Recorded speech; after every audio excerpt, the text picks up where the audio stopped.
अस्सलाम वालेकुम। शुरू करते हैं with the real life story of prophet Ayyub अलैहिस्सलाम।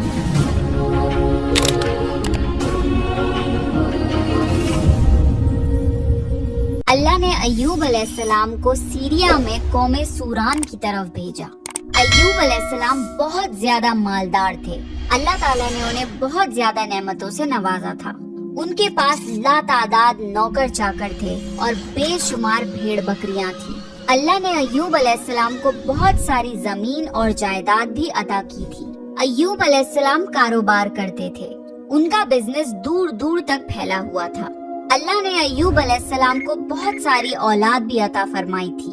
उनके 7 बेटे और 7 बेटियां थीं। अय्यूब अलैहिस्सलाम खुद भी सेहतमंद और बेहद ताकतवर थे। जाहिर है इतने अमीर और जमील इंसान के दोस्त भी बहुत होते हैं। हर कोई अय्यूब अलैहिस्सलाम से दोस्ती रखना चाहता था। अल्लाह ने अय्यूब अलैहिस्सलाम को बेशुमार नेमतों से नवाजा था और रूहे जमीन पर अय्यूब अलैहिस्सलाम नेमतों से माला माल शख्स थे। फिर अल्लाह ने अय्यूब अलैहिस्सलाम को आजमाना चाहा ताकि बाद में आने वाले लोगों के लिए अय्यूब अलैहिस्सलाम सब्र की मिसाल बन जाएं। फिर अय्यूब अलैहिस्सलाम पर आजमाइश का वक्त शुरू हो गया। उनका सारा कारोबार बंद हो गया और सब माल खत्म हो गया। यहाँ तक कि अय्यूब अलैहिस्सलाम फकीर हो गए। अय्यूब अलैहिस्सलाम की जिंदगी ही में उनकी सारी औलाद मर गई। औलाद का खो जाना बहुत बड़ा गम होता है। अय्यूब अलैहिस्सलाम के 7 बेटे और 7 बेटियां उनके सामने फौत हो गए। यही नहीं, उनके सारे जानवर और मवेशी भी हलाक हो गए। इसके साथ साथ अय्यूब अलैहिस्सलाम से उनकी सेहत भी छीन ली गई और वो शदीद मर्ज में बीमार रहने लगे। बीमारी इस कदर शदीद थी कि अय्यूब अलैहिस्सलाम चलने फिरने से भी माजूर हो गए, यानी पैरालाइज हो गए। उनमें उठने तक की सलाहियत नहीं बची, यहाँ तक कि उनकी बॉडी के मसल्स घुलने लगे। अय्यूब अलैहिस्सलाम की आजमाइश इंतहा को पहुँच गई।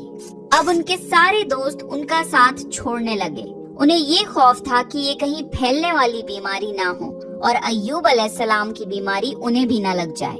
इस तरह सब दोस्त और रिश्तेदार अय्यूब अलैहिस्सलाम का साथ छोड़ गए। अय्यूब अलैहिस्सलाम की खिदमत के लिए बस उनकी बीवी रह गई। वो बहुत वफादार बीवी थी। वो अय्यूब अलैहिस्सलाम की खिदमत करती थी, उन्हें खिलाती पिलाती थी और उन्हें नहलाती भी थी। फिर नौबत यहाँ तक पहुँची कि सारा माल बिल्कुल खत्म हो गया। बेचने के लिए भी कुछ नहीं बचा था। फिर अय्यूब अलैहिस्सलाम की बीवी ने लोगों के घरों में नौकरानी का काम करना शुरू किया ताकि कुछ कमा कर ला सकें और अपने शौहर की दवाई और खिदमत पर खर्च कर सकें। अय्यूब अलैहिस्सलाम पर ये आजमाइश 1-2 महीने नहीं बल्कि पूरे 12 साल जारी रही। एक रिवायत के मुताबिक आजमाइश का ये अरसा 18 साल था। अल्लाहु आलम। अय्यूब अलैहिस्सलाम इतने लंबे अरसे तक सब्र करते रहे।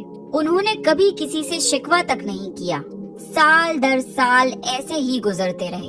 अय्यूब अलैहिस्सलाम की बीवी ने उनसे अर्ज किया कि आप अल्लाह के रसूल हैं। अगर आप अल्लाह से दुआ करें तो वो आपकी बीमारी को खत्म कर देगा और आपके हालात को बदल देगा। अय्यूब अलैहिस्सलाम ने अपनी बीवी से फरमाया। उनकी बीवी ने जवाब दिया 80 साल। ये सुनकर अय्यूब अलैहिस्सलाम ने फरमाया, मुझे अल्लाह से दुआ करते हुए शर्म आती है क्योंकि जितना अरसा खुशहाली में रहा अभी उतना अरसा बीमारी और तंग दस्ती में नहीं गुजरा। इसलिए मैं अभी ये दुआ नहीं करूँगा कि अल्लाह मुझे शिफा अता कर दे या मेरी इस हालत को बदल दे जब तक 80 साल न गुजर जाएं। जिस तरह मैंने नाजो नेमत में 80 साल गुजारे हैं उसी तरह मैं 80 साल इस बीमारी और तंगदस्ती पर सब्र करता रहूंगा। ये सुनकर अय्यूब अलैहिस्सलाम की बीवी मायूस हो गई क्योंकि उन्हें यकीन था कि अगर अय्यूब अलैहिस्सलाम अल्लाह से दुआ कर लें तो ये आजमाइश फौरन खत्म हो जाएगी। अब नौबत यहाँ तक आ गई थी कि लोगों ने अय्यूब अलैहिस्सलाम की बीवी को काम देने से इनकार करना शुरू कर दिया था, इस डर से कि कहीं अय्यूब अलैहिस्सलाम की बीमारी उनकी बीवी के जरिए उन लोगों को भी ना लग जाए। हालात इतने खराब थे कि एक दिन अय्यूब अलैहिस्सलाम की बीवी को अपने बाल काटकर बेचने पड़े ताकि उन्हें घर खर्च के लिए कुछ पैसे मिल जाएं। ये देखकर अय्यूब अलैहिस्सलाम को बहुत ज्यादा तकलीफ हुई और उन्होंने अल्लाह से दुआ की, या अल्लाह मुझे बीमारी लग गई है اور تو رحم کرنے والوں سے زیادہ رحم کرنے والا ہے۔ مجھے آزمائش نے آ لیا ہے اور تو ارحم الراحمین ہے، میری حالت کو تو ہی بہتر جاننے والا ہے۔ اللہ نے ایوب علیہ السلام کی دعا کو فوراً قبول کر لیا اور ان کی آزمائش ختم کر دی۔ پہلے بھی ایسے کتنے موقع آئے تھے کہ آپ دعا کرتے تو فوراً قبول ہو جاتی، مگر ایوب علیہ السلام نے اپنی آزمائش پر صبر کیا۔ اس لیے صبر کی مثال جب بھی دی جاتی ہے تو صبر ایوب کا ذکر ہوتا ہے۔ اللہ نے ایوب علیہ السلام سے فرمایا، اپنا پیر زمین پر مارو، یہ نہانے اور پینے کے لیے ٹھنڈا پانی ہے۔ جب ایوب علیہ السلام نے اپنا پاؤں زمین پر مارا تو پانی کا ایک چشمہ جاری ہو گیا۔ جب انہوں نے اس پانی سے غسل کیا تو ان کے جسم کے باہر کی بیماری ختم ہو گئی، اور جب وہ پانی پی لیا تو جسم کے اندر سے بیماری ختم ہو گئی۔ ایوب علیہ السلام پھر سے صحت مند ہو گئے جیسے پہلے ہوا کرتے تھے۔ جب ان کی بیوی واپس گھر آئیں تو وہ انہیں بالکل پہچان نہیں پائیں۔ ان سے پوچھنے لگی، کیا آپ نے اللہ کے نبی اور میرے خاوند یعنی مرض میں مبتلا شخص کو دیکھا ہے؟ اللہ کی قسم، جب میرے خاوند صحت مند تھے تو بالکل آپ جیسے تھے۔ میں نے آپ سے بڑھ کر ان سے ملتا جلتا آدمی آج تک نہیں دیکھا۔ اس پر ایوب علیہ السلام بولے، کیا تم نے مجھے پہچانا نہیں؟ انہوں نے حیران ہو کر پوچھا، آپ کون ہیں؟ تب وہ بولے، میں ایوب ہوں۔ تب وہ بولی، سبحان اللہ، اس کا مطلب ہے بیماری ختم ہو گئی، اللہ تعالیٰ کا احسان ہو گیا۔ اللہ نے ایوب علیہ السلام کی بیوی کو بھی جوانی لوٹا دی، کیونکہ انہوں نے بھی اللہ کی آزمائش پر بہترین صبر کیا تھا۔ اس کے بعد اللہ نے انہیں پھر سے اولاد عطا کری۔ ان کے یہاں 26 بیٹے بیٹیاں ہوئے۔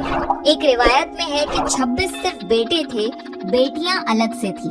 محمد صلی اللہ علیہ وسلم نے فرمایا، جب ایوب علیہ السلام غسل فرما رہے تھے تو ان پر سونے کی ٹڈیوں کی برسات ہونے لگی۔